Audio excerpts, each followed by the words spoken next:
క్రీస్తు ప్రభునిలో ప్రియమైన సహోదరి సహోదరులారా, సామాన్య కాల 5వ ఆదివార వాక్య పరిచర్యకు మందరిని ప్రేమతో ఆహ్వానిస్తూ ఉన్నాను. గడచిన ఆదివారము మనం దేవుని రాజ్యంలో చేరాలి అంటే, దేవుని బిడ్డలుగా ఉండాలి అంటే, దేవుని దర్శించాలి అంటే, ఆ ప్రభువు వసగే ఆనందాన్ని, మహానందాన్ని తనివితీరా అనుభవించాలి అంటే మనం ఎలా ఉండాలి అని అష్టభాగ్యాల నుండి నేర్చుకొని ఉన్నాం. మరి ఈరోజు ఈ సామాన్య కాల 5వ ఆదివార పూజా పఠనాల ద్వారా దేవుని రాజ్యంలో ప్రవేశించే ప్రతి బిడ్డ తనతో పాటుగా ఇతరులను కూడా దేవుని రాజ్యం వైపు నడిపించాలి అనేటటువంటి విషయాన్ని మనకు నేర్పిస్తూ ఉన్నాయి. 10 మంది సభ్యులు ఉండే ఒక గ్రూపులో 9 మంది మంచివారు ఉండి ఒక్క చెడ్డవాడు ఉంటే, ఆ ఒక్క చెడ్డవాడు ఈ 9 మందిలో కొంతమందినైనా ప్రభావితం చేసి తన దారికి నడిపించుకుంటాడు. అదే 10 మంది సభ్యులు ఉన్న ఈ గ్రూపులో 9 మంది చెడ్డవాళ్ళు ఉండి ఒక్క మంచివాడు ఉంటే, ఈ ఒక్క మంచివాడు మిగిలిన 9 మందిలో ఎంతమంది మీద ప్రభావం చూపించగలడు? దీనికి భిన్నంగా ఆ 9 మంది చెడ్డవాళ్ళ చేత ఈ ఒక్క మంచివాడు కూడా ప్రభావితం చేయబడి చెడిపోవడానికే ఎక్కువ అవకాశాలు ఉన్నటువంటి పరిస్థితులను మనం నేడు చూస్తూ ఉన్నాం. ఈరోజు సువార్త పఠనములో ప్రభు అయిన యేసుక్రీస్తు ఉప్పు వెలుగులను ఉదాహరణగా తీసుకొని మన జీవితాలను వాటికి అన్వయిస్తూ మన జీవితాలు ఇతరులకు ప్రయోజనకరముగాను, ఇతరులను ప్రభావితం చేసే విధంగాను ఉండాలి అని మనకు బోధిస్తూ ఉన్నారు. కావున మొదటగా ఉప్పు గురించి మనం ధ్యానం చేద్దాం. ఉప్పు పవిత్ర గ్రంథంలోను, దైవార్చనలోను, మన గృహములలోను దీని యొక్క ప్రస్తావన, ప్రయోజనము చాలా ఉంది. పరిశుద్ధ గ్రంథములో ఉప్పును దేవునికి అర్పించే ఒక పదార్థంగా మనం నేర్చుకుంటూ ఉన్నాం. పాత నిబంధనలో దేవునికి చాలా బలులను సమర్పించేవారు. వాటిలో ధాన్య బలి ఒకటి. ఈ ధాన్య బలులలో ఉప్పు తప్పనిసరిగా ఉండాలి అని మనం బైబిల్లో చదువుతూ ఉన్నాం. లేవియాకాండము 2వ అధ్యాయము 13వ వచనాన్ని మనం చదివినట్లయితే, మీరు సమర్పించు ధాన్య బలులు అన్నింటిలోనూ ఉప్పును చేర్పవలెను. మీ దేవుని నిబంధనములో విధింపబడిన ఉప్పు ప్రతి ధాన్య బలిలోనూ ఉండవలెను. కనుక ప్రతి బలిలో తప్పనిసరిగా ఉప్పును చేర్పుడు అని ఇక్కడ వాక్యం సెలవిస్తూ ఉంది. ఇంకను యెజ్రా గ్రంథము 6వ అధ్యాయము 9వ వచనంలో కూడా దేవునికి అర్పించే ధాన్య బలిలో ఉప్పు తప్పనిసరిగా ఉండాలి అని మనం చదవగలం. ఇలా ఉప్పు దేవునికి సమర్పించబడుతూ ఉండగా క్రైస్తవులమైన మనందరము కూడా దేవునికి మనలను మనం సమర్పించుకోవాలి. ఎంతలా అంటే, పునీత పౌలు గారు గలతీలకు రాసిన లేఖ 2వ అధ్యాయము 20వ వచనంలో చెప్పిన విధంగా, ఇక జీవించున్నది నేను కాదు, నాలో క్రీస్తే జీవిస్తూ ఉన్నారు. దేవునికి మనలను మనం అంతగా సమర్పించుకోవాలి. నేనే మార్గము అని పలికిన ఆ క్రీస్తు ప్రభు యొక్క అడుగు జాడలలో నడవగలిగేంత గొప్పగా మనలను మనం దేవునికి సమర్పించుకోవాలి. ఇక పరిశుద్ధ గ్రంథములో ఉప్పు యొక్క 2వ వినియోగం ఏంటంటే, ఉప్పు ఒక శుద్ధీకరణ పరికరముగా వినియోగించబడింది బైబిల్ గ్రంథంలో. సాధారణంగా ఒక వస్తువునైనా, దుస్తువునైనా, మన దేహమునైనా, మన గృహమునైనా శుభ్రం చేసుకోవడానికి మనం నీటిని ఉపయోగిస్తాం. కానీ బైబిల్లో నీటినే శుద్ధి చేయడం కోసం ఉప్పును ఉపయోగించారు. రాజుల 2వ గ్రంథము 2వ అధ్యాయము 19వ వచనం నుంచి 22వ వచనం వరకు చదివినట్లయితే అక్కడ మనకు ఒక సంఘటన కనిపిస్తూ ఉంది. అదేమనగా, ఎలీషా ప్రవక్త కాలంలో యెరికో పౌరులు ప్రవక్త దగ్గరకు వచ్చి వారికి ఉన్నటువంటి పరిస్థితులను, వారికి ఉన్నటువంటి సమస్యను ఎలీషా ప్రవక్తకు తెలియచేశారు. అదేమిటంటే, యెరికో పట్టణము చాలా సుందరమైనటువంటి పట్టణం. ఈ యెరికో పట్టణములో నీరు కూడా సమృద్ధిగా ఉంది. అయితే ఈ నీరు మంచిది కాదు. ఈ నీరు ప్రవహించిన తావులలో నిర్జీవమైపోతుంది భూమి అంతా. జీవము ఉండటం లేదు, ఉపయోగం ఉండటం లేదు. కావున యెరికో పౌరులు ఎలీషా ప్రవక్త దగ్గరకు వచ్చి, అయ్యా, మా యెరికో పట్టణము చాలా సుందరమైనది, మాకు కావలసినంత నీరు కూడా ఉన్నది, కానీ ఈ నీరు మాత్రం మంచిది కాదు. ఈ నీరు ప్రవహించిన తావులలో నిర్జీవం ఏర్పడుతుంది, జీవం ఉండటం లేదు. మాకు ఈ సమస్య నుండి పరిష్కారాన్ని చూపించండి అని ఎలీషా ప్రవక్తను వారు కోరారు.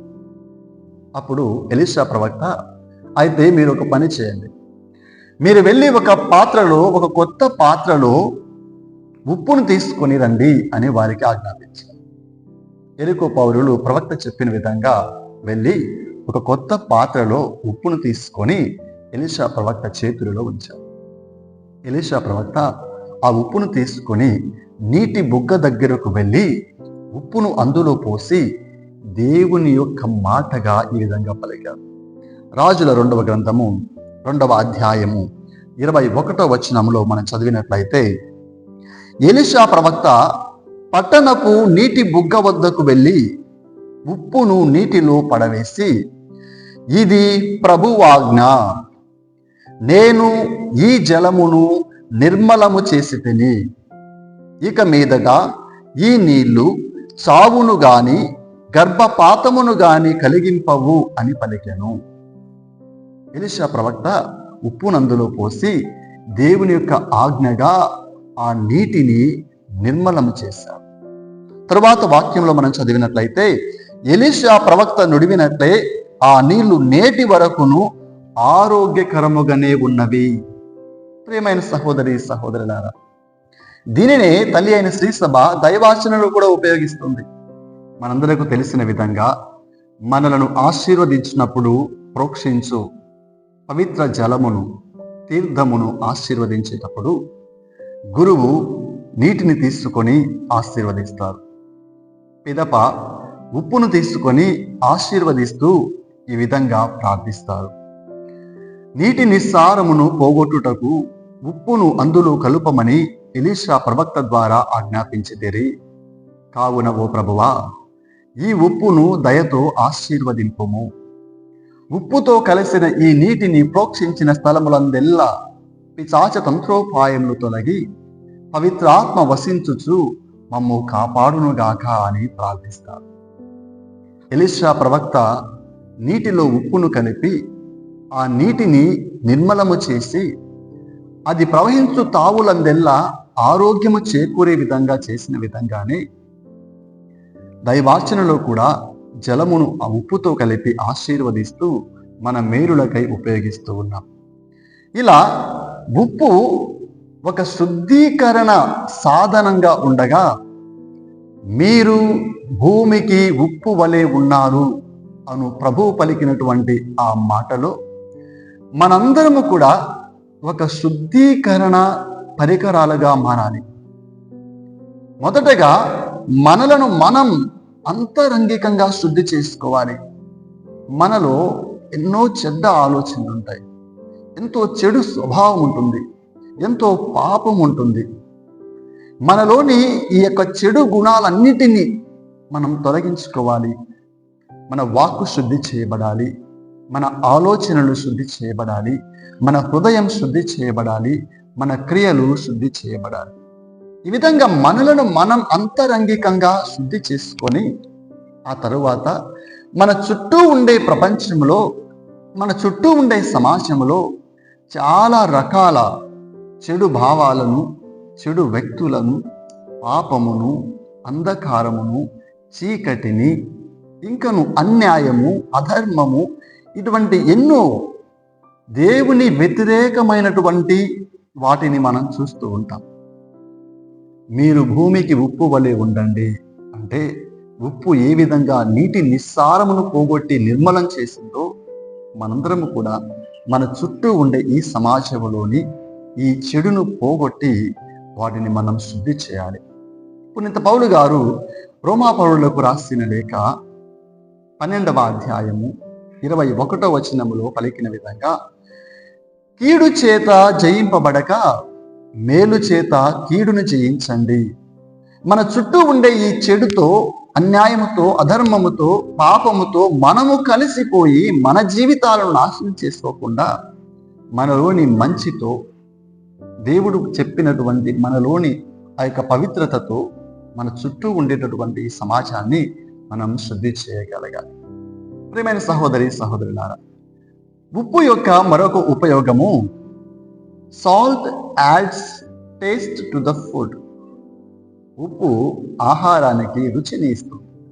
ఉప్పు ఏ విధంగా అయితే ఆహారానికి రుచిని ఇస్తుందో, మనము మన ఇరుగు పొరుగు వారికి దేవుని యొక్క అనుభూతిని, ఆనందాన్ని అందించాలి.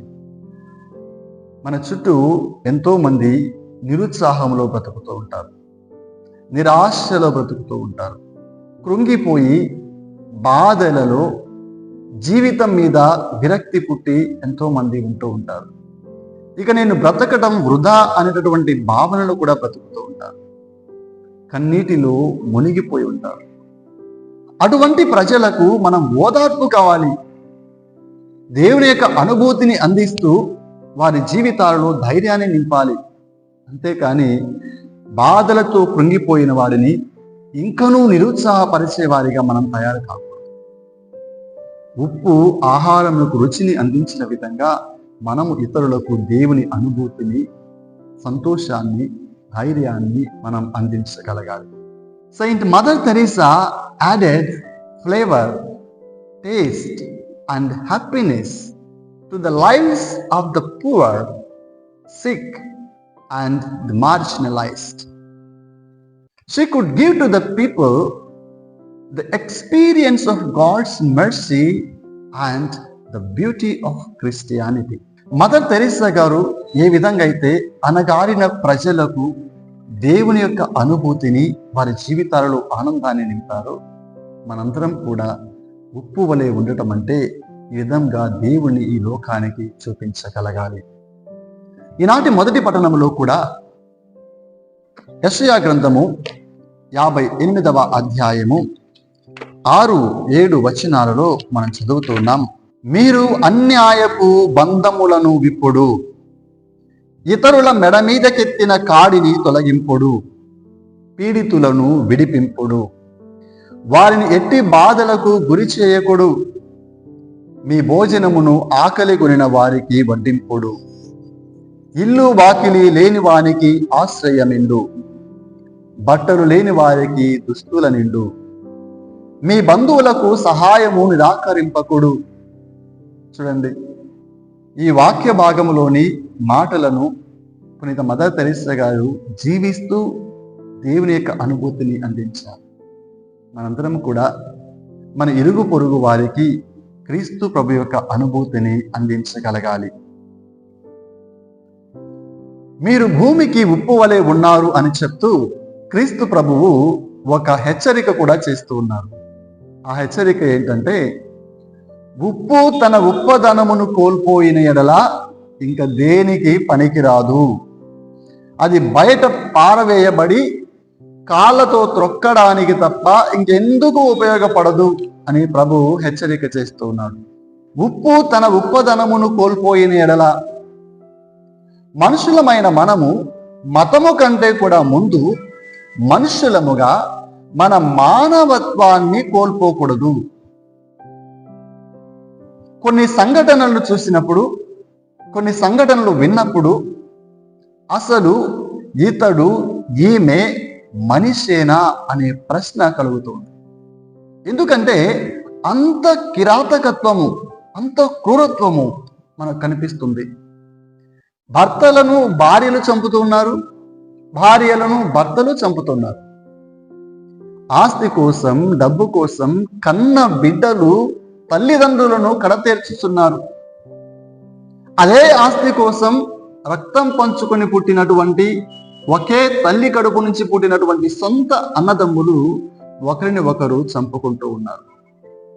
కుల వివక్షతో ఎంతో మంది కత్తులు దూస్తూ ఉన్నారు. మత విద్వేషాల వలన రక్తపాతము సృష్టించబడుతూ ఉన్నది. యుద్ధాల వలన మనం ఊహించలేనటువంటి ప్రాణ నష్టము జరుగుతూ ఉంది. మరి ముఖ్యంగా మత విద్వేషాల వలన ప్రజలను, దానిలోను క్రైస్తవులను కిరాతకంగా కోస్తూ నరుకుతూ చంపుతుంటే ఒక మనిషి ఏ విధంగా ఇలా చేయగలడు అని ఆశ్చర్యం కలుగుతుంది. ఉప్పు తన ఉప్పదనమును కోల్పోయిన ఎడల, మానవుడు మానవత్వాన్ని కోల్పోతే ఆ జీవితం వేస్ట్. ఆ జీవితం ఎందుకు పనికిరాదు. ఉప్పు తన ఉప్పదనమును కోల్పోతే బయట పారవేయబడి కాళ్ళతో త్రొక్కడానికి తప్ప ఎందుకు ఉపయోగపడదు అని పలికిన విధంగా మనుషులమైన మనం మానవత్వాన్ని కోల్పోతే ఈ జీవితానికి అర్థమే లేదు. God created us as human beings. Why do we want to live like animals? Let us live as humans. మానవత్వాన్ని జీవిద్దాం, మనుషులుగా జీవిద్దాం, ఇంకను దేవుని బిడ్డలుగా జీవిద్దాం. ప్రియమైన సహోదరి సహోదరులారా, ఈనాటి సువార్త పట్టణములో మనకు అందించబడినటువంటి మరొక ఉదాహరణ వెలుగు. వెలుగు అంటే మనకు గుర్తు వచ్చేది దేవుడు. మండు చిన్న పొదలో మోషేకు దర్శనమిచ్చారు. రాత్రి అగ్ని స్తంభమై ఇజ్రాయేలు ప్రజలను నడిపించారు. ఇటు నూతన నిబంధనలోను క్రీస్తు ప్రభువు ఈ లోకంలో జన్మించినప్పుడు గొప్ప వెలుగు ప్రకాశించింది. దివ్య రూప ధారణ సమయంలో ప్రభు యొక్క ముఖము, ప్రభు యొక్క వస్త్రములు తెల్లగా కాంతివంతంగా మారిపోయాయి. పెంతెకోస్తు పండుగ రోజున అమ్మ మరియా, అపోస్తలులు ఇంకా కొంతమంది ప్రజలు ప్రార్థన చేస్తుండగా పవిత్రాత్మ అగ్ని నాలుకల వలె వీరందరిపై దిగి రావటం మనం చూస్తూ ఉన్నాం. స్వయముగా క్రీస్తు ప్రభువే యోహాను శుభవార్త 8వ అధ్యాయము 12వ వచనములో లోకమునకు వెలుగును నేనే అని చెప్తూ ఉన్నారు. కావున వెలుగు అంటే మనకు గుర్తుకొచ్చేది దేవుడు. నేనే వెలుగు అని పలికిన ఆ ప్రభువు ఈరోజు ఆ వెలుగును మనకు అందిస్తూ మీరు లోకమునకు వెలుగై ఉన్నారు అని మనలను పంపుతూ ఉన్నారు. జ్ఞానస్నాన సాంగ్యములో గురువు మన చేతిలో ఒక క్రొవ్వొత్తిని పెట్టి ఈ దీపికను ఎల్లప్పుడూ వెలుగుచుండ నిండు అంటారు. జ్ఞానస్నానం రోజున మనలో వెలిగించబడినటువంటి ఆ వెలుగు, పవిత్రాత్మ, దేవుని యొక్క ఆత్మను మనం ఎల్లప్పుడూ సజీవంగా ఉంచుకుంటూ ఆ వెలుగును ఇతరులకు పంచాలి. లోకమునకు వెలుగును నేనే అని పలికిన ప్రభువు మీరు లోకమునకు వెలుగై ఉన్నారు అని తన యొక్క వెలుగు దివ్యలుగా, వెలుగు దివిటీలుగా మనలను ఈ లోకానికి పంపిస్తూ ఉన్నారు. ఈ లోకములోని అంధకారముతో మనలోని ఈ వెలుగును మనం కోల్పోకూడదు. మనలోని వెలుగుతో మన చుట్టూ ఉండే అంధకారాన్ని ఛేదించుకుంటూ మనం ముందుకు వెళ్ళాలి. క్రీస్తు వెలుగును ఈ లోకమంతటా కూడా ప్రసరింపచేయాలి. దీపము వెలిగించబడి దీపస్తంభంపై ఉంచబడుతుందే కానీ అది దాచిపెట్టబడదు. మనలో వెలిగించబడినటువంటి ఈ యొక్క క్రీస్తు వెలుగును మనం దాచిపెట్టకూడదు, దానిని అందరికీ పంచాలి. క్రీస్తు వెలుగులోనికి ఇతరులను మనం నడిపించాలి. ప్రియమైన సహోదరి సహోదరులారా, మరి ఏ విధంగా మనము క్రీస్తు వెలుగును అందరికీ అందించగలమంటే ఈరోజు వాక్య భాగంలో మనం చాలా మంచి విషయాలను ఆలకించాం. ఎన్నో గొప్ప సత్యాలను మనం నేర్చుకొని ఉన్నాం. ఒకసారి వాటిని నెమరు వేసుకుందాం. దేవునికి ఉప్పు అర్పించబడిన విధంగా మనము మన జీవితాలను దేవునికి సంపూర్ణంగా సమర్పించుకోవాలి. ఉప్పు ఒక శుద్ధీకరణ పరికరముగా వినియోగించబడిన విధంగా మనము మనలోని మన అంతరంగమును, మన హృదయమును శుద్ధి చేసుకుంటూ మన చుట్టూ ఉండే సమాజములోని చెడును కూడా నిర్మూలించడానికై కృషి చేయాలి. ఉప్పు ఆహారమునకు రుచిని అందించిన విధంగా మనము ఇతరుల జీవితాలలో ఆనందాలను నింపేవారిగా ఉండాలి. ఎప్పుడైతే మనం ఈ విధంగా జీవిస్తామో అప్పుడే మనం క్రీస్తు వెలుగును ఈ లోకానికి అందించిన వారం అవుతాం. మీరు ఉప్పు వలె ఉన్నారు, మీరు వెలుగై ఉన్నారు అని ఆ ప్రభువు చెప్పిన విధంగా మనము ప్రయోజనకరముగాను ఇతరులను ప్రభావితం చేసే విధంగాను ఉండగలము. ప్రియమైన సహోదరి సహోదరులారా, మనం ఈ విధంగా జీవించినప్పుడు దేవుని యొక్క అనుగ్రహాలు మనకు కురిపించబడతాయి. ఈరోజు మొదటి పట్టణంలో మనం విని ఉన్నాం. యెషయా గ్రంథము 58వ అధ్యాయము 8-9 వచనములలో, ఇప్పుడు మనం భూమికి ఉప్పు వలె, లోకమునకు వెలుగు వలె జీవించినప్పుడు, దేవుని లోకానికి అందించగలిగినప్పుడు, అప్పుడు నా కృప ప్రాతకాల సూర్యుని వలె మీపై ప్రకాశించును, మీ గాయములు త్వరగా మానును, మీరు ప్రార్థించినప్పుడు నేను మీ వేడుకోలును ఆలింతును. మనం మంచిగా జీవించడం ద్వారా, క్రీస్తు ప్రభువుకు సాక్షులుగా జీవించడం ద్వారా దేవుని యొక్క అనుగ్రహాలు, దేవుని యొక్క కృప ప్రాతకాల సూర్యుని వలె మనపై ప్రకాశించబడతాయి. మనం ప్రార్థించినప్పుడు ఆ దేవుడు మన మొర ఆలకిస్తాడు. కావున ప్రియ సహోదరుడా, ప్రియ సహోదరి, క్రీస్తు ప్రభువు మనను కోరే విధంగా క్రీస్తు ప్రభు యొక్క ఆ ప్రేమను, క్రీస్తు ప్రభువులో ఆ విశ్వాసమును, మంచితనమును, క్రైస్తవ విలువలను, పరిశుద్ధ గ్రంథములోని వాక్యమును, దేవుని యొక్క ఆజ్ఞలను, శ్రీసభ బోధించే సత్యములను మనలో నిలుపుకుందాం. ఎల్లప్పుడూ వాటిని కోల్పోకుండా వాటిని మనలో స్థిరంగా నిలుపుకుంటూ వీటిని ఈ సమాజానికి అందిస్తూ దేవుని యొక్క వెలుగులోనికి ఇతరులను ఆహ్వానిద్దాం. దేవునికి మనందరము సాక్షులుగా జీవిద్దాం. దేవుడు మనందరినీ ఆశీర్వదించి సదా కాచి కాపాడుదురుగాక. ఆమేన్.